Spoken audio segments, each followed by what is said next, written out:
Good morning to all of you. मित्रांनो, काल आपण इलेक्ट्रोमॅग्नेटिक इंडक्शन या नवीन चॅप्टरचं आपण इंट्रोडक्शन घेतलं, इंट्रोडक्शन पाहिलं. त्यामध्ये आपण फर्स्टली इलेक्ट्रोमॅग्नेटिक इंडक्शन मध्ये इंड्यूस्ड करंटचं इंट्रोडक्शन घेतलं. इंड्यूस्ड करंट कशापासून क्रिएट होतं, मॅग्नेटिक फ्लक्स बघितला, मॅग्नेटिक फ्लक्स कशाला म्हणतो हे बघितलं, आणि त्यानंतर इंड्यूस्ड करंट क्रिएट झाला तर त्या इंड्यूस्ड करंटची डायरेक्शन अँड मॅग्निट्यूड आपण स्टडी केलं. डायरेक्शन स्टडी करण्यासाठी आपण लेन्स लॉ बघितला आणि मॅग्निट्यूड फाइंड आउट करण्यासाठी आपण फॅराडेज लॉ. आता फॅराडेज लॉ आणि लेन्स लॉ हे आपण स्टडी करतो इंड्यूस्ड करंटसाठी, आणि इंड्यूस्ड करंट आपण क्रिएट केला whenever there is change in magnetic flux. ज्या वेळेस मॅग्नेटिक फ्लक्स चेंज होतो त्या वेळेस इंड्यूस्ड ईएमएफ क्रिएट होतो, आणि इंड्यूस्ड ईएमएफ क्रिएट झाला की आपल्याकडे इंड्यूस्ड करंट क्रिएट होतो. तर मित्रांनो, फर्स्टली काल आपण स्टडी केलं होतं इंड्यूस्ड करंट, आणि इंड्यूस्ड करंट साठी चेंज इन मॅग्नेटिक फ्लक्स. तर मॅग्नेटिक फ्लक्स कशाला म्हणतो आपण, तर मॅग्नेटिक फ्लक्स स्टडी केल्यानंतर मॅग्नेटिक फ्लक्स कशाला होता, the number of magnetic field lines passing through the surface area is known as the magnetic flux. The magnetic flux है number of lines, number of magnetic field lines passing through the surface area. एखाद्या surface area मधून जेवढ्या number of passing किंवा number of field lines pass होते तर त्याला आपण काय म्हणतो, magnetic flux. आता magnetic flux चेंज करण्यासाठी आपण एक फॉर्म्युला लिहिला, त्या फॉर्म्युल्याला आपण स्टडी केला, त्याला मानलं होतं आपण magnetic flux phi. Magnetic flux phi is equal to B dot A cos theta. B dot A cos theta. B means magnetic field, A means area, and cos theta, theta means angle between magnetic field and area vector. Magnetic field and area vector मधला जो angle होता त्याला आपण theta म्हणतो. तर आपण study केलं, काल स्टडी केल्यानंतर आपण मॅग्नेटिक फील्डला चेंज केला, त्यावेळेस मॅग्नेटिक फ्लक्स चेंज झाला. त्यावेळेस आपण एरिया वेक्टर चेंज केला, म्हणजे एरियाला चेंज केलं तर मॅग्नेटिक फ्लक्स चेंज झाला, आणि थीटाला चेंज केलं तरी मॅग्नेटिक फ्लक्स काय झाला, चेंज झाला. तर आपण एक एक्सपेरिमेंटल ऑब्झर्वेशन बघितलं, आणि ते एक्सपेरिमेंटल ऑब्झर्वेशन मध्ये आपल्याला असं लक्षात आलं की मॅग्नेटिक फ्लक्सला मी एक वेळ चेंज केलं तर मॅग्नेटिक फ्लक्स चेंज होतो. मॅग्नेटिक फ्लक्स इन्क्रीज होईल किंवा डिक्रीज होईल.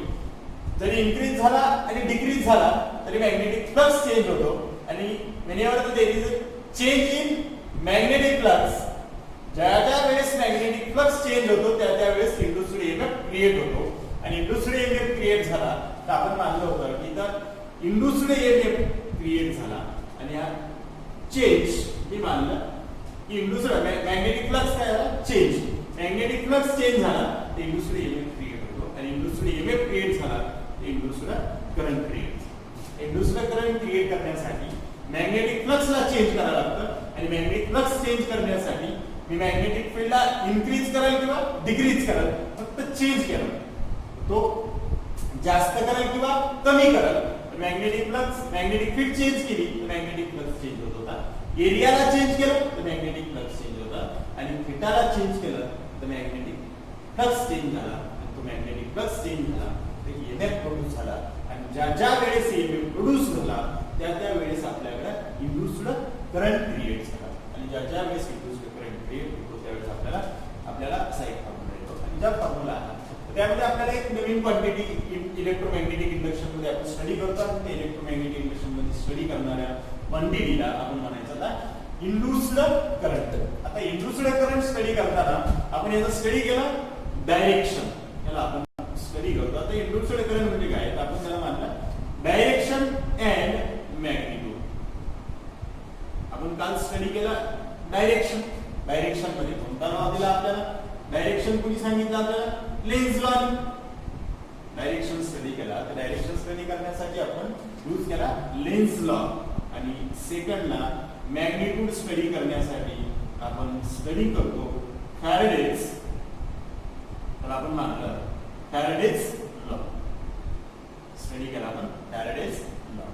आता फर्स्टली डायरेक्शन स्टडी करण्यासाठी लेन्स लॉ स्टडी केला, आणि लेन्स लॉ स्टडी केल्यानंतर लेन्स लॉनी सांगितलं की याची डायरेक्शन फाइंड आउट करायची. त्यामुळे आपण मित्रांनो आपण काल दोन एक्झाम्पल पाहिले होते.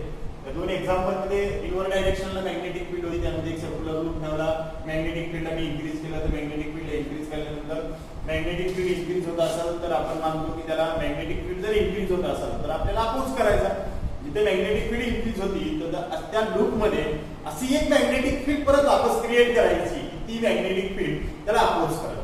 आणि अपोज करण्यासाठी परत आपण ते एक्झाम्पल बघितलं. आता नवीन एक एक्झाम्पल आपण त्यामध्ये आणखीन दोन चार आपण एक्झाम्पल स्टडी करून बघू. आणि ते स्टडी केल्यानंतर तुमच्या परत वापस लक्षात येईल. मी एक्झाम्पल बोर्डवरती घेतो आणि काही एक्झाम्पल मी घेतो आणि त्यानंतर मग आपण लेन्झ लॉ झाल्यानंतर आपण magnitude of the induced current study करू. म्हणजे आपण फॅराडेज लॉला स्टडी करू. त्यापूर्वी त्याच्या अगोदर आपण एक 2 ते 4 एक्झाम्पल स्टडी करू. मी अगोदर बोर्डावरती लिहितो. बोर्डवरती लिहिल्यानंतर तुम्ही त्याला सॉल्व्ह करा. आणि सॉल्व्ह नाही झाले तर आपण त्याला परत वापस सॉल्व्ह. मी फर्स्टली एक एक्झाम्पल घेतो. एक इन्फानाइट करंट कॅरिंग वायर आहे.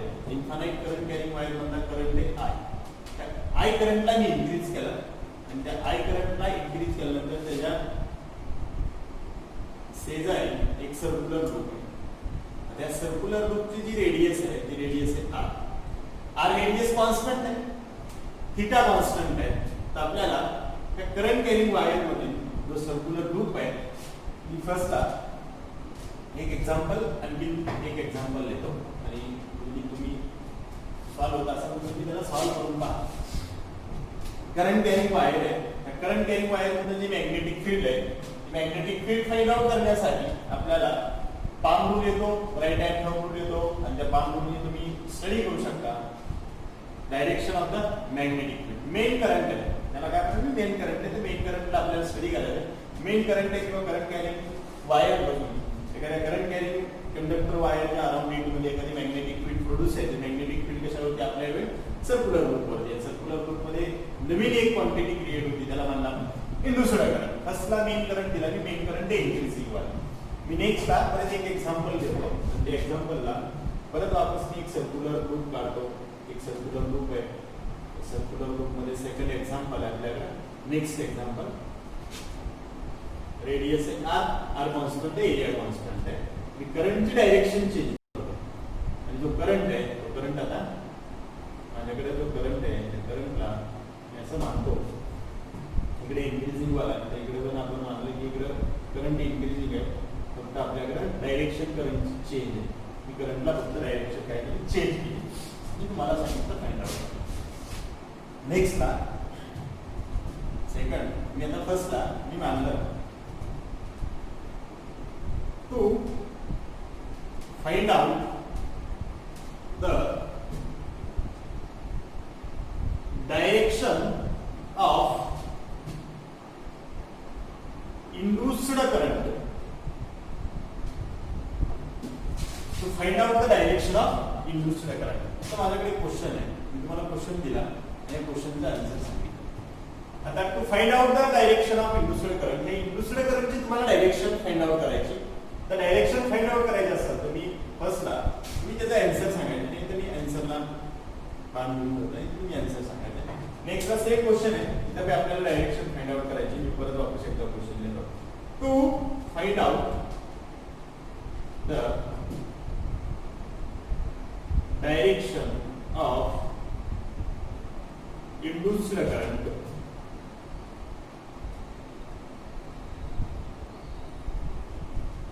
Find out the direction of induced current. Same question. Unit diagram मध्ये आपल्या इंड्युस्ड करंटची डायरेक्शन फाइंड आउट करायची. एकदम सिंपल आहे, एकदम इझी. आता to find out the direction of induced current firstly एक current carrying conductor wire infinity long infinity current carrying wire आहे. करंट कॅरिंग वायर मध्ये एक मॅग्नेटिक फील्ड प्रोड्यूस आहे. त्या मॅग्नेटिक फील्डला मी स्टडी केलं तर magnetic field B is equal to mu naught I upon 2 pi R. आता मॅग्नेटिक फील्ड आणि मी माझं मॅग्नेटिक फील्ड आहे करंट कॅरिंग वायर. तर मॅग्नेटिक फील्डची डायरेक्शन हे राईट आपल्याकडे करंट आणि कर्ल फिंगर ज्या डायरेक्शनला फिंगर कर्ल होते त्या डायरेक्शनला आपण काय म्हणतो मॅग्नेटिक फील्ड शोधले. करंट आपल्याला थंब इंडिकेट्स करतो करंट आणि ज्या डायरेक्शनला फिंगर बेंड्स आहे त्या डायरेक्शनला काय म्हणतो आपण मॅग्नेटिक फील्ड आहे. मॅग्नेटिक फील्ड तर करंटची डायरेक्शन मी मानला करंट आहे, करंट कुठे आपल्याला अपवर्ड डायरेक्शनला, करंट म्हणता इन्क्रीजिंग वाला, आणि मॅग्नेटिक फील्ड आहे आउटवर्ड डायरेक्शनला, फिंगरच्या डायरेक्शनला बेंड होते. मॅग्नेटिक फील्ड कुठे बनणार आपण आउटवर्ड डायरेक्शनला. मी इथे लिहून ठेवतो मॅग्नेटिक फील्ड आहे ना, मॅग्नेटिक फील्ड आपल्याला आउटवर्ड डायरेक्शन, मॅग्नेटिक फील्ड कुठे आहे आउटवर्ड डायरेक्शन. इथे मॅग्नेटिक फील्ड डॉट प्रॉडक्ट आहे, डॉट प्रॉडक्ट असं तर काय म्हणलं आपण मॅग्नेटिक फील्ड आउटवर्ड डायरेक्शनला. तर मॅग्नेटिक फील्ड आपल्याकडे आउटवर्ड डायरेक्शनला, मॅग्नेटिक फील्ड इन्क्रीजिंग, इथे करंट इन्क्रीजिंग आहे तर मॅग्नेटिक फील्ड इन्क्रीजिंग आहे. आपण काय B is directly proportional to the magnetic field is directly proportional to mu naught I, directly proportional to the current, करंटच्या directly proportional to the. आपण काय मानला मॅग्नेटिक फील्ड करंट इन्क्रीज झाला तर magnetic field काय होईल इन्क्रीज, इन्क्रीजिंग वाली magnetic field आहे तर आपल्याला काय करायचं आता डिक्रीज. मॅग्नेटिक फील्ड कोणती इन्क्रीजिंग, इन्क्रीजिंग मॅग्नेटिक फील्ड आहे तर मला लेन्स लॉ आम्ही स्टडी करतो मी इंड्यूस्ड करंटची डायरेक्शन. ते इंड्यूस्ड करंटची डायरेक्शन स्टडी करताना लेन्स लॉ काय सांगितलं आपल्याला, लेन्सनी सांगितलं की जो करंटची इंड्यूस्ड करंटची डायरेक्शन अशी डिफाइन केली जाते की जो ज्याच्यापासून क्रिएट झाला, ज्याच्यापासून तो क्रिएट झाला त्यालाच काय करतो तो अपोज करतो. मग अपोज करत असेल तर मी मानलं मॅग्नेटिक फील्ड आहे, change in magnetic flux, flux five B is equal to B dot A cos theta. Change कोण झाला मॅग्नेटिक फील्ड, मॅग्नेटिक फील्ड कोणती इन्क्रीजिंग, इन्क्रीजिंग झाली असेल तर आपण काय म्हणलं आता अपोज करायचं म्हणजे डिक्रीज करायचं. आता नेक्स्ट ना तिथे आपल्याकडे मॅग्नेटिक फील्ड आहे, मॅग्नेटिक फील्ड आउटवर्ड डायरेक्शनला, आउटवर्ड डायरेक्शनला मॅग्नेटिक फील्ड इन्क्रीजिंग आहे, आपल्याला काय करायचं आता डिक्रीज. करंटची डायरेक्शन या सर्क्युलर लूप मध्ये एक मॅग्नेटिक फील्ड आपल्याला अशी क्रिएट करायची की ती त्याच्या अपोज मध्ये असली पाहिजे. मग आपल्याला मॅग्नेटिक फील्डला काय करावं लागेल क्लॉकवाईज डायरेक्शन मध्ये करंटची डायरेक्शन आहे, म्हणजे मॅग्नेटिक फील्ड कुठे जाईल इनवर्ड डायरेक्शन जी अपोजिशन. मग आता मी करंटला तिथं शो करतो, त्याला मानलं मी क्लॉकवाईज डायरेक्शन. इंड्यूस्ड करंट आहे, इंड्यूस्ड करंट कुठे आपल्याला आता क्लॉकवाईज डायरेक्शन, मी मानलं क्लॉकवाईज डायरेक्शन. करंट इंड्यूस्ड करंटची डायरेक्शन कुठे मानलं आपल्याला क्लॉकवाईज. हे तुम्ही ही सॉल्व्ह करू शकता एकदम इझी मित्रांनो. आपण मानलं आता इंड्यूस्ड करंटची डायरेक्शन कुठे आपल्याकडे इंड्यूस्ड करंटची डायरेक्शन क्लॉकवाईज, म्हणून मी आन्सर देतो. त्याला काय मानलं आता जो इंड्यूस्ड करंट आहे त्याची डायरेक्शन काय मानलं आपण क्लॉकवाईज डायरेक्शन. आन्सर काय आला आपल्याला क्लॉकवाईज. सेम आहे. आता सेम एक्झाम्पल, नेक्स्ट एक्झाम्पल आहे, सेकंड एक्झाम्पल तुम्हाला सेम दिलं. परत वापस काय मानलं आता हे जी मॅग्नेटिक फील्ड ते तुम्ही करू शकता. करंट इंड्यूस्ड करंट आपल्याला कुठे जायचं तर मेन करंट कुठे जायचं आपल्याला डाऊनवर्ड डायरेक्शन. करंट कोणता इन्क्रीजिंग वाला, करंट इन्क्रीजिंग असेल तर मी मानला आता की नेक्स्टला करंट आता डाऊनवर्ड डायरेक्शन मध्ये मॅग्नेटिक फील्ड कुठे राहील इनवर्ड डायरेक्शन. म्हणून मॅग्नेटिक फील्डला सिम्बॉल देतो तर मॅग्नेटिक फील्ड कुठे आपल्याला मानलं मी इनवर्ड डायरेक्शन. मॅग्नेटिक फील्ड कुठे इनवर्ड डायरेक्शन, मॅग्नेटिक फील्ड कोणती इन्क्रीजिंग मध्ये. जर मॅग्नेटिक फील्ड इन्क्रीजिंग असेल तर मग मला अपोज करावं लागेल, मॅग्नेटिक फील्ड ह्याची काय करावं लागेल आउटवर्ड डायरेक्शन. मग ह्या इंड्यूस्ड करंटची डायरेक्शन कोणती येईल आपल्याकडे अँटी क्लॉकवाईज. कोणती येईल आपल्याकडे अँटी क्लॉकवाईज. इनवर्ड डायरेक्शन ना तर अपवर्ड डायरेक्शन म्हणजे आपल्याला कोणता राहील आता अँटी क्लॉकवाईज. त्याला मी मानलं अँटी क्लॉकवाईज.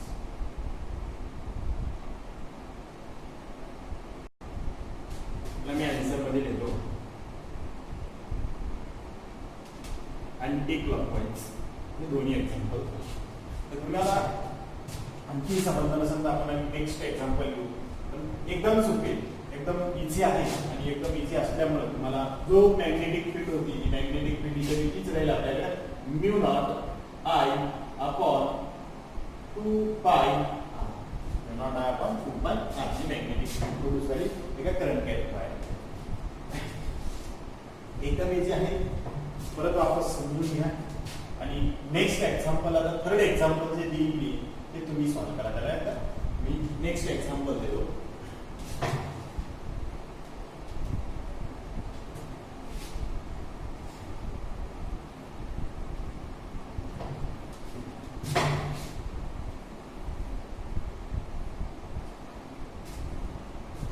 थर्ड एक्झाम्पल,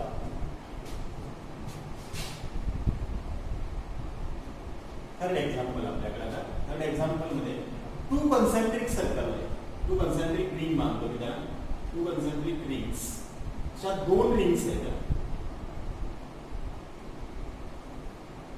अशा आपल्याकडे 2 रिंग्स आहेत. या दोन रिंग्स मध्ये त्याची रेडियस आहे आर. आउटर रिंगची मी मानलं ठीक आहे, ठीक आहे आपल्याकडे त्याची रेडियस आहे आर.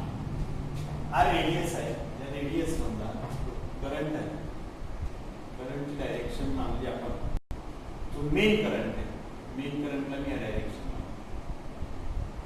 मेन करंट आहे आपल्याकडं कुठलाही इन्क्रीजिंग वाला डिक्रीजिंग वाला, मी मानलं डिक्रीजिंग वाला करंट कुठलाही घ्या. तर आपण मानलं की डिक्रीजिंग वाला करंट आहे, करंटची डायरेक्शन.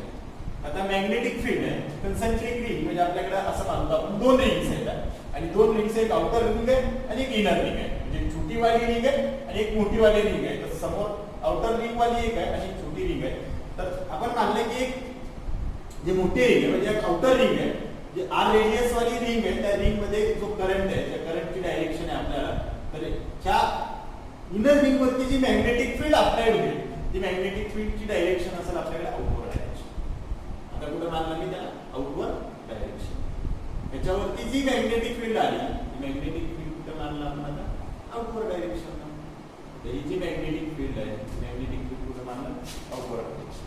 आता आउटवर्ड डायरेक्शनला असेल तर मी मानलं हे आउटवर्ड डायरेक्शनला, आउटवर्ड डायरेक्शनला असेल तर करंट कोणता डिक्रीजिंग वाला. करंट डिक्रीजिंग असेल तर आपल्याला कोणता काय स्टडी करायचं, मॅग्नेटिक फ्लक्स. तर magnetic flux is equal to B dot A cos theta, phi is equal to B dot A cos theta.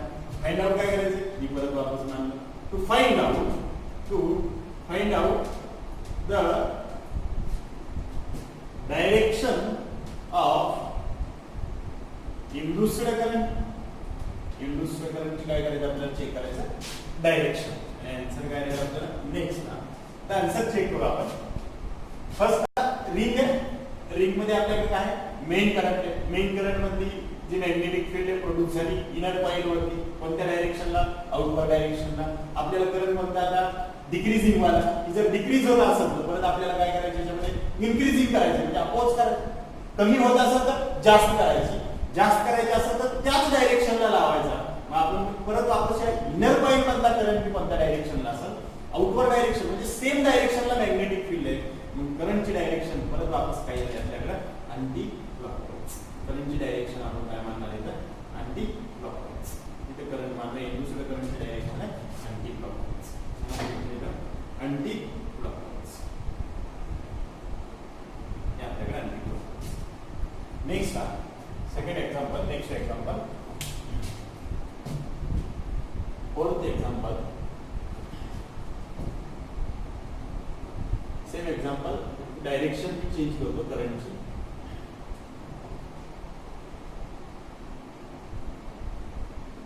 आणि मानला करंट आहे, करंट आहे क्लॉकवाईज डायरेक्शनला आणि करंट क्लॉकवाईज डायरेक्शनला करंट आहे आय, करंट आय आणि current जो आहे तो आपल्याकडे इन्क्रीजिंग आहे. करंट कुठे आहे इन्क्रीजिंग, इन्क्रीजिंग करंट असेल. मी परत वापस आता मानला जो मॅग्नेटिक फील्ड आहे परत वापस रेडियस आर आहे, small R capital R. Magnetic flux is equal to B dot A cos theta, B dot A cos theta. Next ना change in magnetic flux. Question राहील आपला to same question to find out the direction of induced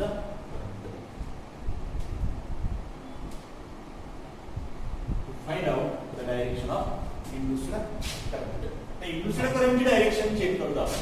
induced करंटची direction check करण्यासाठी मी परत वापस मानलं की outer ring आहे, आउटर रिंग मधला जो मॅग्नेटिक फील्ड आहे ती मॅग्नेटिक फील्डची डायरेक्शन शो.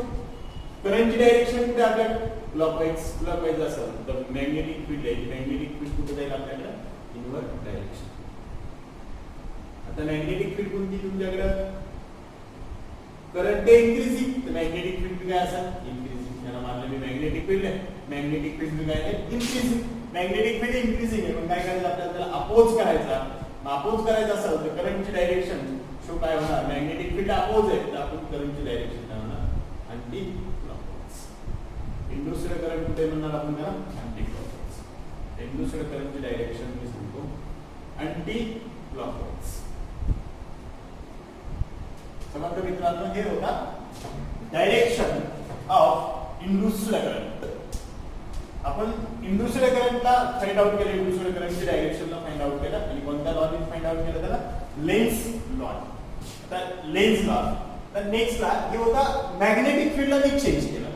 फक्त मॅग्नेटिक फील्ड आपण चेंज करत होतो. आता थोडा चेंज करू, आपण एरिया चेंज करू. आता एरिया चेंज केल्यानंतर काय होतं ते पाहू. आपण फक्त काय केलं मॅग्नेटिक फील्ड चेंज केली, करंटला इन्क्रीज केलं किंवा डिक्रीज केलं तर मॅग्नेटिक फील्ड काय झाली चेंज झाली. मॅग्नेटिक फ्लक्स चेंज झाली तर काय झालं आपल्याला मॅग्नेटिक फ्लक्स चेंज झाला. मॅग्नेटिक फ्लक्स चेंज झाला तर काय झालं ईएमएफ प्रोड्यूस झाला. ईएमएफ प्रोड्यूस झाला ते इंड्यूसला करंट क्रिएट झाला. आता नेक्स्ट आपण काय करू एरिया चेंज करू.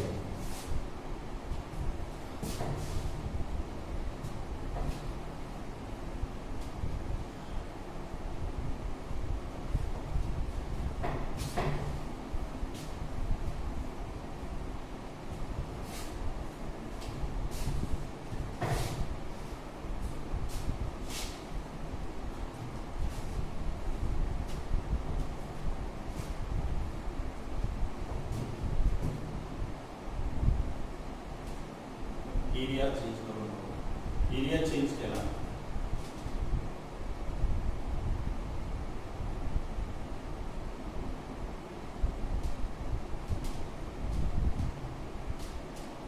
असं मानलं की एक बॉक्स आहे, त्या बॉक्स मधून आपल्याला मॅग्नेटिक फील्ड लाईन्स पास होते आणि मॅग्नेटिक फील्ड कुठल्या डायरेक्शनला इनवर्ड डायरेक्शन.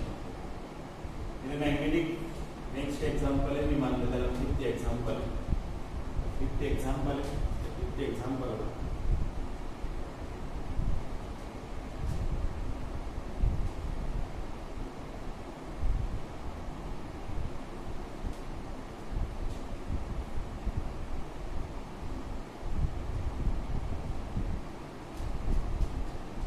इनवर्ड डायरेक्शनला मॅग्नेटिक फील्ड आहे. मी मॅग्नेटिक फील्डला लिहितो बी इनवर्ड.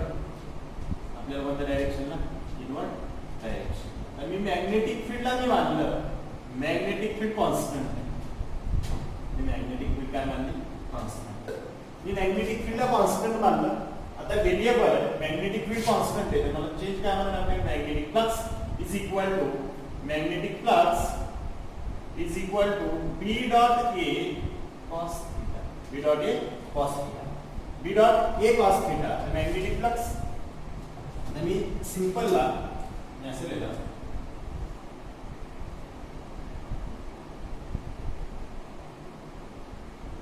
एकदम इझी आणि एकदम सिंपल आहे, फक्त थोडं लक्ष द्या. तर हा एरिया एक स्क्वेअर बॉक्स आहे आणि square बॉक्सला v velocity ni right direction v dot velocity ni ठीक है स्क्वेअर बॉक्सला म्हणजे एरिया कुठे डायरेक्शनला राईट डायरेक्शनला मूव्ह केला. आपल्याकडे असे मॅग्नेटिक फील्ड लाईन्स आहेत. Number of magnetic field lines passing through the surface area is equal to magnetic flux. मी काय मानला ना तर आपल्याकडे number of magnetic field lines pass होते तर त्या पास होणाऱ्या मॅग्नेटिक फील्ड लाईन्स पासून मी काय करतो एरियाला मूव्ह करतो. ज्यावेळेस मी एरियाला मूव्ह करतो सिंपल एरियाला मी मूव्ह केला तर एरियाला मूव्ह केल्यानंतर एरिया इथे आला तर एवढ्या एरियामधून मॅग्नेटिक फील्ड लाईन्स त्याच्यावरती आले. जास्तीत जास्त एरिया मध्ये चालला तर त्याच्यावरती जास्त मॅग्नेटिक फील्ड लाईन. आपण असं सिंपल आहे. मग आता आपण काय केलं एरियाला चेंज केला. मॅग्नेटिक फील्डला कॉन्स्टंट आहे, एरिया चेंज केला तरी आपल्याकडे काय मॅग्नेटिक फ्लक्स चेंज आणि मॅग्नेटिक फ्लक्स चेंज झाला तर आपल्याकडे काय क्रिएट होतं ना इंड्यूसला ईएमएफ आणि इंड्यूसला ईएमएफ क्रिएट झाला तर इंड्यूसला करंट. करंटची डायरेक्शन एका स्क्वेअर रूट मध्ये आपण मानलं की ज्यावेळेस आपल्याकडे मॅग्नेटिक फील्ड इनवर्ड डायरेक्शनला चालली, इनवर्ड डायरेक्शनला मॅग्नेटिक फील्ड आहे, मॅग्नेटिक फील्ड कॉन्स्टंट आहे. कॉन्स्टंट मॅग्नेटिक फील्ड आहे इनवर्डला, फक्त आपल्याला काय करायचं होतं अपोज करायचं. या सर्क्युलर लूप मध्ये जी मॅग्नेटिक फील्ड मला क्रिएट करायची ती कोणत्या डायरेक्शनला आउटवर्ड डायरेक्शनला.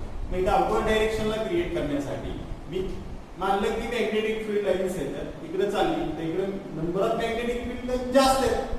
जास्त मॅग्नेटिक फील्ड लाईन तर जास्त मॅग्नेटिक फील्ड असते तर आपल्याला काय करायचं कमी करायचं म्हणजे अपोज करायचा. म्हणून मला या सर्क्युलर लूप मध्ये करंटची डायरेक्शन कुठे ठेवायची आउटवर्ड डायरेक्शन. लक्षात आलं मित्रांनो. मी हे स्क्वेअरला म्हणजे ए बॉक्सला राईट डायरेक्शनला मूव्ह करत चाललो तर याच्यावरती number of magnetic field lines काय होत्या जास्त पास झाल्या आणि जास्त पास झाले तर मॅग्नेटिक फील्ड इन्क्रीज झाली. म्हणून मला मॅग्नेटिक फील्ड काय करायचं आता डिक्रीज करायची आणि ज्यावेळेस मला डिक्रीज करायची त्यावेळेस मॅग्नेटिक फील्ड कुठे लावावं लागेल, आउटवर्ड डायरेक्शनला. आउटवर्ड डायरेक्शनला लावायचं असेल तर पहिली मॅग्नेटिक फील्ड कुठे माझ्याकडे इनवर्ड डायरेक्शनला. आता आपल्याला मॅग्नेटिक फील्ड कुठे लावावं लागेल, आउटवर्ड डायरेक्शनला. आउटवर्ड डायरेक्शनला मला मॅग्नेटिक फील्डला मूव्ह करायचं असेल तर मग मी त्याला डायरेक्शन कुठे ठेवील आपल्याकडे आता अँटी क्लॉकवाईज. म्हणून मी मानलेला अँटी क्लॉकवाईज डायरेक्शन. परत सेम क्वेश्चन, फक्त आपण चेंज कुणाला केला एरिया. परत वापस इथं क्वेश्चन म्हणतो, to find out the direction of induced current. induced current की डायरेक्शन कोणती आहे आपल्याकडे, अँटी क्लॉकवाईज. ते काय आहे आपल्याकडे, अँटी क्लॉकवाईज. ही झाली फर्स्ट स्टेप. आता नेक्स्ट ला एरिया मोजा. एरिया कुठपर्यंत झाला आपला, या पोझिशन मध्ये. आता या एरियाला या सिच्युएशन मध्ये आला. या सिच्युएशन मध्ये आपण मानलं की करंटची जी डायरेक्शन आहे इंड्यूस्ड करंटची मी मानतो. इथे इंड्यूस्ड करंटची जी डायरेक्शन होती ती कोणती मानला आपण, अँटी क्लॉकवाईज. कोणती मानला आपण, अँटी क्लॉकवाईज. आता जो करंट आहे तो करंट आहे या डायरेक्ट ह्या सिच्युएशनला जो करंट राहील I is equal to magnetic field constant आहे. मॅग्नेटिक फील्ड काय आपल्याकडे कॉन्स्टंट आहे. इथं एरिया, सगळ्याच एरियामधून number of magnetic field lines pass होते. म्हणजे एरिया चेंज होत नाही. एरिया काय झाला, कॉन्स्टंट. एरिया कॉन्स्टंट आहे, मॅग्नेटिक फील्ड कॉन्स्टंट आहे. थीटा बी काय आपल्याकडे कॉन्स्टंट आहे. Theta constant, magnetic field constant, area constant. आपल्याकडे काय magnetic field, no change in magnetic. Magnetic flux change होत नाही म्हणजे आपल्याकडे इंड्यूस्ड ईएमएफ क्रिएट होत नाही. इंड्यूस्ड ईएमएफ क्रिएट नाही करंट किती आपल्याकडे झिरो. आपल्याकडे मॅग्नेटिक फील्ड बी कॉन्स्टंट आहे, एरिया कॉन्स्टंट आहे. Area constant, magnetic field constant आणि कॉस थीटा बी कॉन्स्टंट. थीटा कॉन्स्टंट असेल तर करंट किती आपल्याकडे झिरो.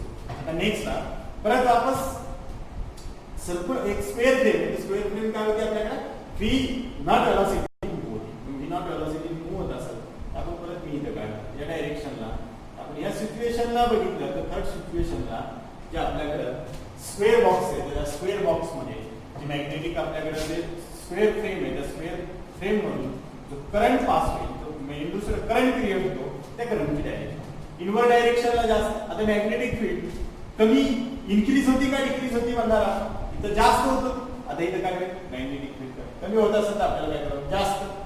करंटची डायरेक्शन काय राहील आपल्याला, क्लॉकवाईज डायरेक्शन. आता मी मानत इथं करंटची डायरेक्शन काय आहे, क्लॉकवाईज डायरेक्शन. गडबडून जायचं नाही मित्रांनो. इथं एका स्क्वेअर फ्रेम मधून number of magnetic field lines passing through the surface area. या सरफेस एरिया मधून जेवढ्या जास्तीत जास्त मॅग्नेटिक फील्ड लाईन पास झाल्या तर त्यामध्ये मॅग्नेटिक फील्ड मी काय म्हणलं इन्क्रीज आहे. आणि आता इथून एक स्क्वेअर फ्रेम एका फ्रेमच्या बाहेर जाते तर आपण म्हणणार मॅग्नेटिक फील्ड लाईनच्या बाहेर चालली तर मॅग्नेटिक फील्ड लाईन डिक्रीज झाली.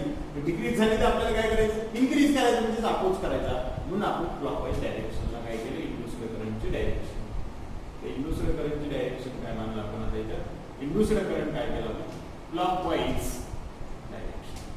काय म्हणलं आपण क्लॉकवाईज डायरेक्शन. नेक्स्ट स्टेपला काय म्हणणार आपल्याला स्टेप मी मानलं फर्स्ट.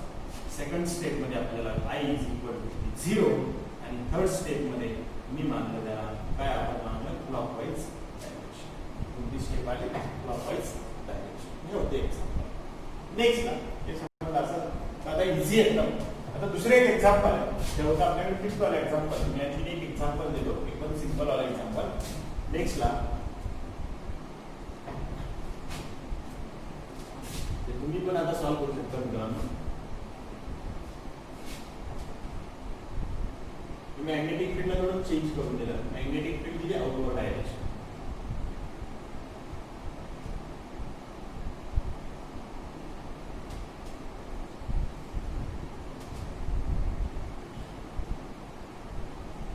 मॅग्नेटिक फील्ड आहे outward direction. Magnetic field constant. Magnetic field आपल्याकडे काय कॉन्स्टंट आहे. कॉन्स्टंट मॅग्नेटिक फील्ड म्हणून मी मानलं की मॅग्नेटिक फील्ड कॉन्स्टंट आहे. तर मॅग्नेटिक फील्ड कॉन्स्टंट आहे. मॅग्नेटिक फील्डला मी इथं लिहून ठेवतो B is equal to constant. B काय आपल्याकडे कॉन्स्टंट आहे. B कॉन्स्टंट आहे. मॅग्नेटिक फ्लक्स आता चेंज कोण होणार आहे एरिया. परत वापस बी ए कॉस बीटा. बी काय आहे आपल्याला कॉन्स्टंट आहे. चेंज कोणाला करायचं आपल्याला एरिया. एरिया चेंज करायचा असेल तर मी परत वापस इथं न्यू डायग्राम मध्ये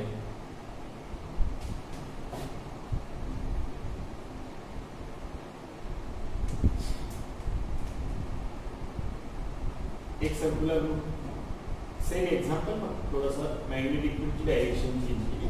परत सर्क्युलर कॉईल एक सर्क्युलर लूप आहे त्याला मानला सर्क्युलर लूप एक रिंग माना एक लूप आहे त्या लूपला नॉन वेलोसिटीनी परत वापस आपण अपवर्ड डायरेक्शनला काय केलं मूव्ह केलं. अपवर्ड डायरेक्शनला मूव्ह केलं. एक फर्स्ट स्टेप होती परत वापस इथं सेकंड स्टेप येईल आणि परत वापस इथं थर्ड स्टेप येईल. त्याला स्टेप 1 स्टेप 2 आणि स्टेप 3 मध्ये परत वापस तुम्हाला काय सॉल्व्ह करायचं to find out the direction of induced current step 1 step 2 आणि स्टेप 3. तोपर्यंत तुम्ही सॉल्व्ह करू शकता मित्रांनो. त्याला मी तो क्वेश्चन देतो to find out the direction of induced current. Find out the direction of induced current. त्याला मी मानलं स्टेप 1 पहिल्या स्टेप मध्ये, नेक्स्ट ला स्टेप 2 आणि नेक्स्ट ला स्टेप 3. पहिल्या स्टेप मध्ये induced current ची डायरेक्शन फाइंड आउट करा. सेकंड स्टेप मध्ये induced current ची डायरेक्शन फाइंड आउट करा आणि थर्ड स्टेप मध्ये induced current ची डायरेक्शन फाइंड आउट करा. मी मानलं की फर्स्टला नॉन वेलोसिटी लूप दिला. पहिला आपल्याला परत वापस मी मानलं की आता मॅग्नेटिक फील्ड कॉन्स्टंट आहे आणि मॅग्नेटिक फील्ड आहे ती कुठल्या डायरेक्शनला आउटवर्ड डायरेक्शनला आणि सर्क्युलर लूप आहे तो परत वापस एरिया काय इन्क्रीज झाला. एरिया इन्क्रीज झाला तर आपल्याला काय करायचं डिक्रीज करायचं. एक आउटवर्ड डायरेक्शनला असेल तर जे अपोजिटला परत वापस कुठे इनवर्ड डायरेक्शनला. आपल्याला जो सर्क्युलर लूप आहे त्या सर्क्युलर लूप मधून परत वापस आपल्याला जे इंड्यूस्ड करंटची डायरेक्शन आहे त्याला काय म्हणणार आपण क्लॉकवाईज डायरेक्शन. इंड्यूस्ड करंटच्या डायरेक्शनला आपण मानलं पहिल्या स्टेप मध्ये क्लॉकवाईज ते इथे मी लिहून ठेवलं. त्याला मानलं मी क्लॉकवाईज डायरेक्शन. मी मानलं क्लॉकवाईज डायरेक्शन. आता आपण येथे क्लॉकवाईज डायरेक्शन आहे फर्स्ट स्टेपला. सेकंड स्टेपला मानलं सेकंड स्टेपला तुम्ही स्टडी करू शकता. एरिया कॉन्स्टंट आहे मॅग्नेटिक फील्ड कॉन्स्टंट आहे दुसरं करंट I = किती मान 0. त्याचं काय येईल आपल्याकडे 0 हे मानलं मी 0. नेक्स्टला परत वापस एरिया कमी होत चालला. नॉन वेलोसिटी एक सर्क्युलर लूप मूव्ह केली आपल्याकडे. नेक्स्टला त्याच्यामध्ये एरिया डिक्रीज आहे तर मॅग्नेटिक फील्ड काय डिक्रीज. परत वापस कुठल्या डायरेक्शनला आपल्याला अँटी क्लॉकवाईज डायरेक्शन. त्याच्यामधला जो करंटची डायरेक्शन आहे त्याला काय म्हणतात आपण आता अँटी क्लॉकवाईज डायरेक्शन. त्या डायरेक्शनला ठेवायचं करंटमध्ये इंड्यूस्ड करंटची डायरेक्शन फाइंड आउट झाली. मला मानलं मी anticlockwise direction. Anticlockwise direction clockwise 0 anticlockwise. दोन्ही मित्रांनो दोन्ही एक्झाम्पल समजले असतील तर तुम्ही आणखीनही असे नंबर ऑफ एक्झाम्पल सॉल्व्ह करू शकता. नसेल समजलं तुम्ही आणखी एकदा थोडंसं रिव्हिजन करून बघा त्यामध्ये. आणि आता हे आपल्याकडे हे होता डायरेक्शन. आपण 6 एक्झाम्पल घेतले. Show the direction of induced current. Induced करंटची डायरेक्शन तुम्ही अशा प्रकारे शो करू शकता किंवा फाइंड आउट करू शकता. किंवा आपल्याला लेन्झ लॉ म्हणजे इंड्यूस्ड करंटची डायरेक्शन फाइंड आउट करण्यासाठी वापरतो म्हणतो आपण त्याला लेन्झ लॉ. त्या लेन्झ लॉच्या सहाय्याने आपण त्याला डायरेक्शन फाइंड आउट केली. आता आपल्याला नेक्स्टला जो स्टडी करतो आपण आणखी एक्झाम्पल तुम्हाला सॉल्व्ह करायचं असेल तर परत आपण एखादं एक्झाम्पल आणखी घेऊ शकतो. आपण एक एक्झाम्पल स्टडी करू.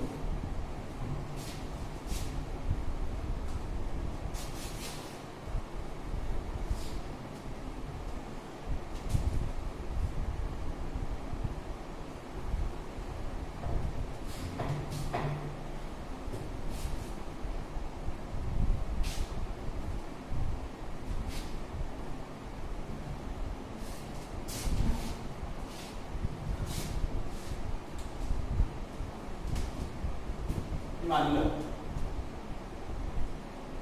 नेक्स्ट एक्झाम्पल आहे 7 नंबर एक्झाम्पल आहे.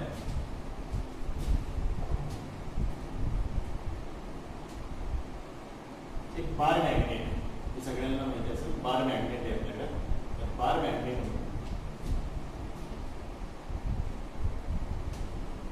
सर्क्युलर लूप रिंग आहे, सर्क्युलर रिंग आहे, एक बार मॅग्नेट. काळजीपूर्वक लक्ष द्या. आपण त्याला मानलं की नॉर्थ पोल, याला मानलं साऊथ पोल. साऊथ पोल आणि नॉर्थ पोल आहे. असं नॉर्थ पोल मध्ये आपल्याकडे काय होतं, ते मॅग्नेटिक फील्ड लाईन्स आहेत ते आउटवर्ड डायरेक्शनला, आणि साऊथ पोल मध्ये काय म्हणतो आपण इनवर्ड डायरेक्शनला. जसं आपण बार मॅग्नेट काढतो त्यावेळेस बार मॅग्नेट मधून जी मॅग्नेटिक फील्ड लाईन्स आहे ते साऊथ डायरेक्शन आणि नॉर्थ डायरेक्शन, हे आपल्याकडे काय मॅग्नेटिक फील्ड लाईन्स. ते मॅग्नेटिक फील्ड लाईन्सला काय म्हणतो आपण आउटवर्ड डायरेक्शनला आणि इनवर्ड डायरेक्शनला ते मॅग्नेटिक फील्ड लाईन्स. याला म्हणलं आपण बार मॅग्नेट. बार मॅग्नेटला आपण याला डायरेक्शन शोज केली, त्याप्रमाणे ही डायरेक्शन आहे ते आपल्याकडे आउटवर्ड डायरेक्शनला आणि हे इनवर्ड डायरेक्शन. साऊथ पोल आणि नॉर्थ, हे साऊथ पोल आणि नॉर्थ पोलला, साऊथ पोल आणि नॉर्थ पोल मी असं कन्सिडर केलं. जो बार मॅग्नेट आहे त्या बार मॅग्नेटला त्या नॉट व्हेलॉसिटीनी मूव्ह केलं राईट डायरेक्शन, म्हणजे टुवर्ड द रिंग. रिंगच्या डायरेक्शनला मी बार मॅग्नेटला मूव्ह केलं असं कन्सिडर केलं. आणि जो रिंग आहे ती रिंग आपली रेस्टवर, रिंग काय आपली रेस्टवरती, रिंग रेस्टवरती. आणि मला असं फाइंड आउट करायचं होतं की रिंग मध्ये आपल्याला जो इंड्युस्ड करंट क्रिएट होतो त्या इंड्युस्ड करंटचे डायरेक्शन फाइंड आउट करायचं. Find out the direction of induced current, find out the, परत वापस question same, to find out the direction of induced current, to find out the direction of induced current in ring. आपण एखाद्या ring मधली induced current ची direction find out करतो ring rest वरती. आणि बार मॅग्नेटला मी काय केलं, मूव्ह केलं, तर bar magnet toward the ring, bar magnet कुठे टुवर्ड द रिंग. आपल्याकडे बार मॅग्नेटला मी मूव्ह केलं म्हणजे ट्रॅव्हल केलं, त्या बार मॅग्नेट मधून जी मॅग्नेटिक फील्ड लाईन्स पास होते ते कुठल्या डायरेक्शनला आहेत, आपल्याला आउटवर्ड डायरेक्शनला. मॅग्नेटिक फील्ड याच्यावरती आल्या तर मॅग्नेटिक फील्ड लाईन्स रिंग वरती आढळल्या तर मॅग्नेटिक फील्ड काय झाली, इन्क्रीज. आता मॅग्नेटिक फील्ड इन्क्रीज झाली, आपण परत वापस मानतो magnetic flux is equal to B dot A cos theta. B dot A cos theta, B dot A cos theta असं होतं. बी कोणती आपल्याकडे इन्क्रीजिंग, मॅग्नेटिक फील्ड इन्क्रीजिंग आहे. मॅग्नेटिक फील्डला काय करायचं, आपल्याला अपोज करायचा. त्या करंट कॅरिंग वायर मध्ये मी परत वापस काय मानलंय, करंट कॅरिंग वायर मध्ये एखाद्या सर्क्युलर लूप मध्ये जी मॅग्नेटिक फील्ड प्रोड्यूस आहे ती मॅग्नेटिक फील्ड प्रोड्यूस होत असेल अपोज करण्याचं. अपोज असेल तर आउटवर्ड डायरेक्शन म्हणजे कोणता पोल येईल, परत वापस नॉर्थ पोल. नॉर्थ पोल असेल तर आपल्याला इंड्युस्ड करंटची डायरेक्शन आहे ती इंड्युस्ड करंटच्या डायरेक्शनला काय म्हणावं लागेल, अँटी क्लॉकवाईज. याला डायरेक्शनला काय म्हणावं लागतं, अँटी क्लॉकवाईज. जी मानलं अँटी क्लॉकवाईज. मी परत वापस सुद्धा आन्सर लिहून ठेवलो. त्याची डायरेक्शन आहे त्या डायरेक्शनला मी म्हटलं अँटी क्लॉकवाईज. हे अँटी क्लॉकवाईज. अशा प्रकारे तुम्ही अल्टिमेट शो करू शकता. आणि नेक्स्टला परत एक एक्झाम्पल, नेक्स्ट एक्झाम्पल 7, 8 वाला एक्झाम्पल मानलं तर त्याला अपोजिट डायरेक्शनला मी मूव्ह करतो. परत वापस रिंग घेतली, सर्क्युलर लूप आहे, परत एक रिंग आहे आणि मी परत वापस मानलं रिंग रेस्ट वरती. रिंग कुठे का रेस्ट वरती. बार मॅग्नेट आहे, बार मॅग्नेट मधला साऊथ पोल आणि नॉर्थ पोलला अपोजिट डायरेक्शनला म्हणजे away from the ring, ring पासून मी दूर जाताना पाहिलं, म्हणजे रिंग पासून अवे फ्रॉम द रिंग, रिंगच्या दूर चालला तर त्या रिंगच्या दूर जात असेल तर इंड्युस्ड करंटची find out the direction of induced current. परत वापस मी मानलं find out the direction of induced current. To find out the direction of induced current. Induced करंटची डायरेक्शन परत फाइंड आउट करा. मी परत वापस मानला आता दूर चालला तर मॅग्नेटिक फील्डची इंटेन्सिटी काय आहे, डिक्रीज. मॅग्नेटिक फील्डची इंटेन्सिटी डिक्रीज झाली, परत वापस मी मानलं phi is equal to B dot A cos theta. Area constant आहे, थीटा कॉन्स्टंट आहे, व्हेरिएबल आहे. बी मॅग्नेटिक फील्ड व्हेरिएबल, तर मॅग्नेटिक फील्ड काय झाली आता डिक्रीज झाली. मॅग्नेटिक फील्ड डिक्रीज झाली तर आपल्याला काय करायचं, इन्क्रीज करायचं. डिक्रीज झाली magnetic field, magnetic field decrease झाली या डायरेक्शनला जाणार आहे, तर आपल्याला काय करायचं, इन्क्रीज. परत वापस काय मानलं आपल्याला, कोणत्या डायरेक्शनला मानणार मी, clockwise direction. Like circular loop आहे, सर्क्युलर लूप मध्ये काय म्हणणार, क्लॉकवाईज डायरेक्शन. ही होईल आपल्याकडे क्लॉकवाईज या डायरेक्शन मध्ये clockwise direction. clockwise direction. And next ना परत वापस next example 8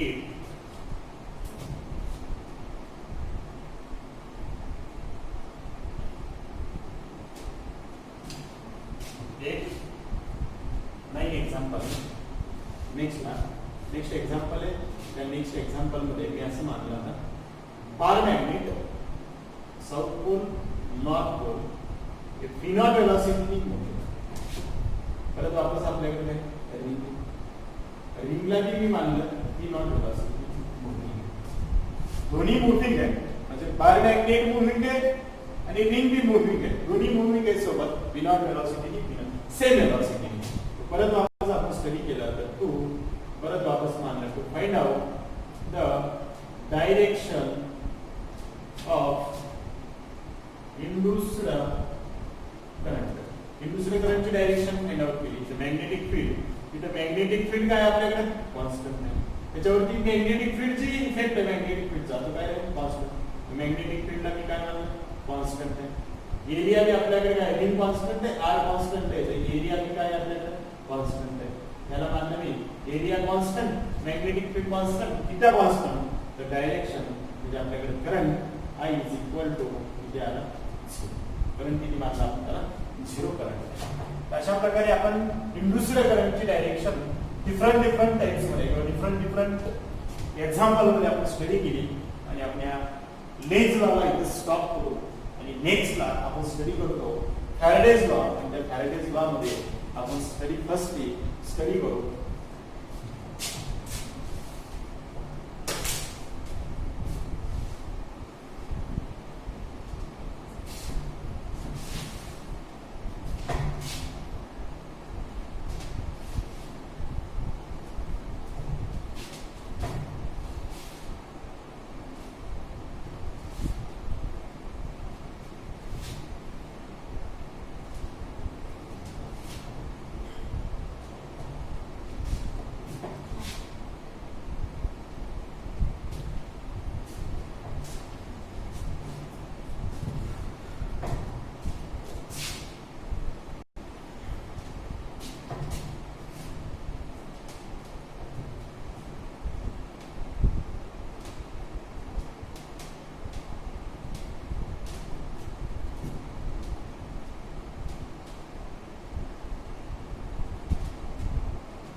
magnitude of induced current next point magnitude of induced current कशाने स्टडी करतो आपण त्याला मानलं मी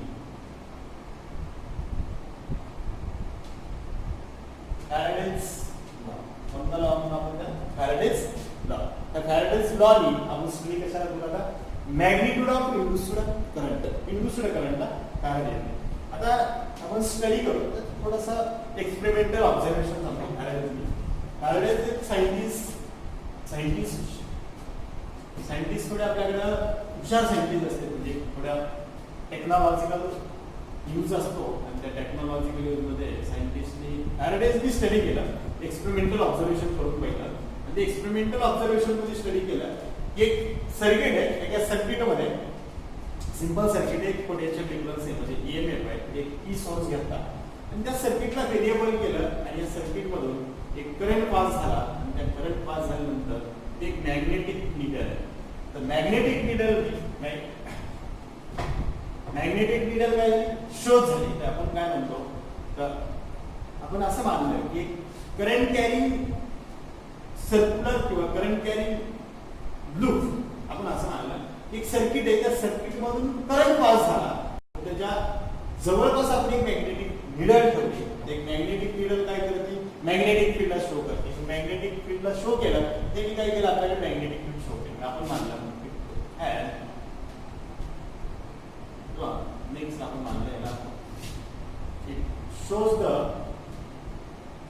direction it shows the deflection असं मानलं याला इट शोज द डिफ्लेक्शन एक मॅग्नेटिक नीडल काय केलं इट शोज द डिफ्लेक्शन आपण मॅग्नेटिक नीडल डिफ्लेक्शन शो केला आणि ज्यावेळेस मी बॅटरीला ऑफ केलं तर डिफ्लेक्शन 0 आणि ज्यावेळेस मी बॅटरीला इन्क्रीज केला तर डिफ्लेक्शन शो झालं ते फॅरेडेजने एक्सपेरिमेंट केला. नेक्स्टला फॅरेडेज थोडा खूप असा एकदम रागात आला आणि रागात आल्यानंतर फॅरेडेजने एक्सपेरिमेंटल प्रोसेस सांगायला लागलो. एक सर्क्युलर लूप घातला, एक सर्क्युलर कॉईल आहे असं मानलं, एक सर्क्युलर लूप आहे किंवा सर्क्युलर रिंग आहे. त्या सर्क्युलर लूप मध्ये करंट कॅरिंग सर्क्युलर लूप आहे. त्या करंट कॅरिंग सर्क्युलर लूपला एक कनेक्टेड गॅल्व्हनोमीटर कनेक्ट.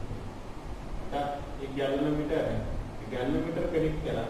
जसं मॅग्नेटिक फील्ड आपल्याकडे मॅग्नेटिक जी निडल आहे किंवा मॅग्नेटिक निडल आहे, ती मॅग्नेटिक निडल काय करते आपल्याकडे मॅग्नेटिक फील्डला शो करते. म्हणजे त्याला मानलं की मॅग्नेटिक फील्ड काय करते डिफ्लेक्शन. म्हणजे मॅग्नेटिक निडल ही मॅग्नेटिक फील्डची दिवाणी असं मानलं आपण. आणि नेक्स्टला जो गॅल्व्हनोमीटर आहे तो गॅल्व्हनोमीटर कशाचा दिवाणी करंटचा. आपण इथे काय मानलं मी एक करंट आहे. आता गॅल्व्हनोमीटर काय शो करतो करंट आणि मॅग्नेटिक निडल काय करते मॅग्नेटिक फील्ड. मॅग्नेटिक फील्ड आणि गॅल्व्हनोमीटर दोन इक्विपमेंट आहेत आपल्याकडे एक्सपेरिमेंटल प्रोसेस मध्ये. आता फॅरेडेजनी असं लक्षात आल्यानंतर एक बार मॅग्नेट घेतला. त्या बार मॅग्नेटला असं सर्क्युलर लूप वरती फेकून मारला. सर्क्युलर लूप वरती फेकून मारला. एका सर्क्युलर लूप मधून आपण फक्त शो करत होतो डायरेक्शन कशाची आपल्याकडे इंड्यूस्ड करंट. मग आपल्याला स्टडी करायचं काय आता magnitude of induced current. Induced करंटची डायरेक्शन आपण एक सर्क्युलर लूप आहे, त्या सर्क्युलर लूप वरती बार मॅग्नेट फेकून मारला. बार मॅग्नेट फेकून मारल्यानंतर एक गॅल्व्हनोमीटर मध्ये डिफ्लेक्शन आलं आणि त्या गॅल्व्हनोमीटर मध्ये डिफ्लेक्शन आहे तर फॅरेडेजच्या लक्षात आलं की करंट आहे. करंट आहे त्या करंटची फाइंड आउट करण्यासाठी त्यांनी प्रोसेस केली आणि करंट फाइंड आउट करण्यासाठी त्यांनी असं लिहिलं की E is equal to minus d∅ upon dt. E minus d∅ upon dt. This is the rate of change of magnetic flux. The rate of change of magnetic flux is called काय म्हणलं आपल्याला EMF. म्हणजे EMF produce झाला तर काय produce होतं आपल्याकडे त्याला मानलं मी EMF. E म्हणजे काय EMF. EMF असं म्हणजे बॅटरी EMF क्रिएट झाला तर काय क्रिएट होतं आपल्याकडे करंट. आता इंड्यूस्ड करंट कुठून क्रिएट झाला तर rate of change of magnetic flux. आता मॅग्नेटिक फ्लक्स ला काय केलं चेंज केलं आणि तर आपल्याला काय प्रोड्यूस झाला एक EMF प्रोड्यूस झाला तर आपण काय मानलं इंड्यूस्ड करंट. त्याच्यावरून आपण पॅरामीटरने काय केलं आपल्याला एक ह्याची डायरेक्शन फाइंड आउट केली किंवा आपल्याला सांगितलं तर आपल्याला फॉर्म्युला काय लागतो magnitude of d∅ upon dt. Magnitude of d∅ upon dt. E is equal to d∅ upon dt. the induced current I is equal to E upon R. I is equal to E upon काय झालं R is equal to resistance कशाचा R म्हणजे small r मी मानतो small r ते ओम. एक resistance आहे कशाचा circular लूपचा एक रेजिस्टन्स आहे. त्या रेजिस्टन्सला आपण काय केलं डिवाइड केलं ठीक आहे EMF म्हणून. जसं आपण करंटचा फॉर्म्युला देतो I is equal to V upon R. Ohm's law काय देतो आपण I is equal to V upon R. जसं व्होल्टेज अपॉन रेजिस्टन्स तसंच आपण काय केलं EMF म्हणजे electromagnetic force upon resistance is equal to काय झालं करंट. करंट म्हणतो आपल्याकडे इंड्यूस्ड करंट. मग आपल्याला याला इंड्यूस्ड करंट. आता इंड्यूस्ड करंट कसा शो करायचा एक एक्झाम्पल बघू आपण त्याला एक फाइंड आउट करू. त्याला मॅग्निट्यूड ऑफ इंड्यूस्ड करंटला काय दिलं आपण rate of flow rate of change of magnetic flux equal to the induced current किंवा इंड्यूस्ड EMF. त्याला मानलं induced EMF.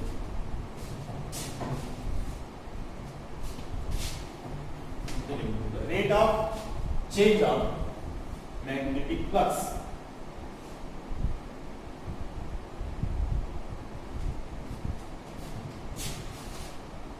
First example.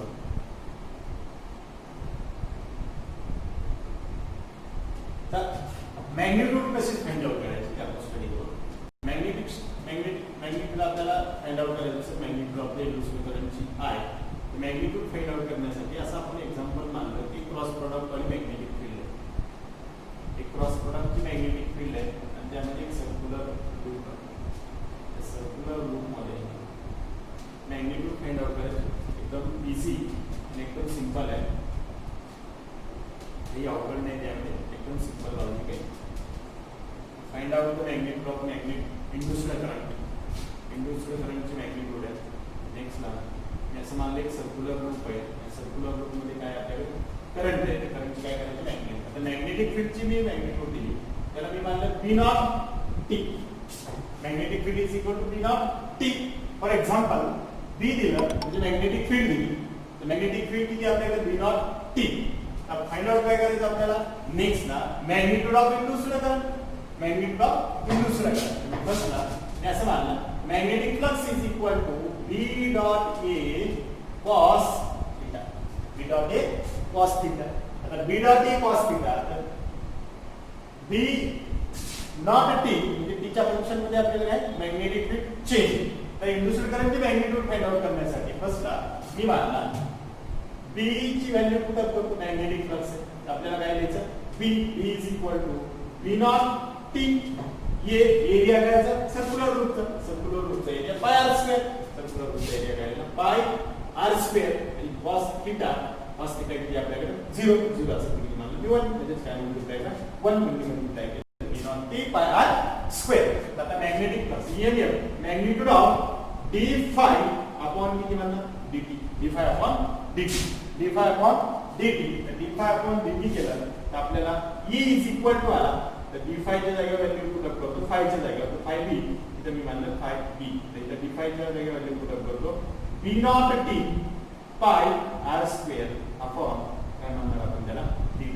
Differentiate केलं इक्वेशनला dt, डिफरन्शिएट केलं इक्वेशनला काय येईल आपल्याला का ते झाला E. E चे इक्वेशन त्याला डिफरन्शिएट केलं तर माझ्याकडे आला E is equal to B naught pi R square. B naught किती आला पाय आर स्क्वेअर. आता हे झाला E. आपल्याला काय पाहिजे I म्हणजे इंड्यूस्ड करंटची magnitude. I is equal to E upon E upon काय म्हणतात त्याला R. R म्हणजे काय आपल्याला याचा रेजिस्टन्स काय याचा सर्क्युलर लूपचा जो रेजिस्टन्स आहे किती आपल्याला R. तर I इज इक्वल टू त्याला मी मानलं B naught pi R square upon R. काय ते आपल्याला मॅग्निट्यूड ऑफ इंड्यूस्ड करंट. ही झाली इंड्यूस्ड करंटची magnitude. Magnitude of induced current तो होता मॅग्निट्यूड ऑफ इंड्यूस्ड करंट. एक next example, second example, same example आहे. फक्त बी ची व्हॅल्यू चेंज करतो, म्हणजे मॅग्नेटिक फील्डला चेंज करतो.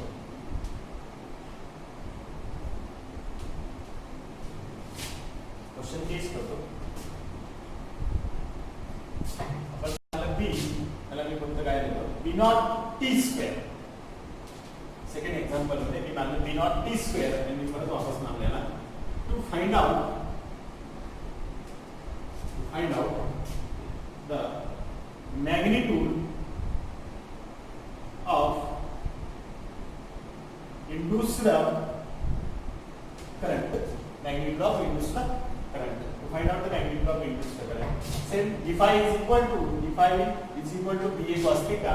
परत वापस d phi ची व्हॅल्यू पुट अप करतो, तर b ला देतो इथे b, त्याला मी मानलं b naught t square. b not किती झालं t स्क्वेअर. मी दिला b नॉट t स्क्वेअर आणि नेक्स्ट ला ये एरिया म्हणजे काय आपल्याकडे पाय r स्क्वेअर आणि cos theta multiplied by 0 किती आहे 1. नेक्स्ट ला तर वापस मी मानलं b नॉट परत वापस केले E is equal to magnitude of d phi b upon काय दिलं dt. तर d phi b ची व्हॅल्यू पुट अप केली तर E is equal to magnitude of d आणि परत वापस मी मानलं b naught t square pi r square आणि डिवाइडेड बाय dt. dt ला परत वापस डिफरन्शिएट केलं तर t स्क्वेअर चं डिफरन्शिएट आलं 2t. डिफरन्शिएट केलं किती आलं आपल्याकडे 2t. त्याला मी 2 b नॉट t आणि पाय r स्क्वेअर अपॉन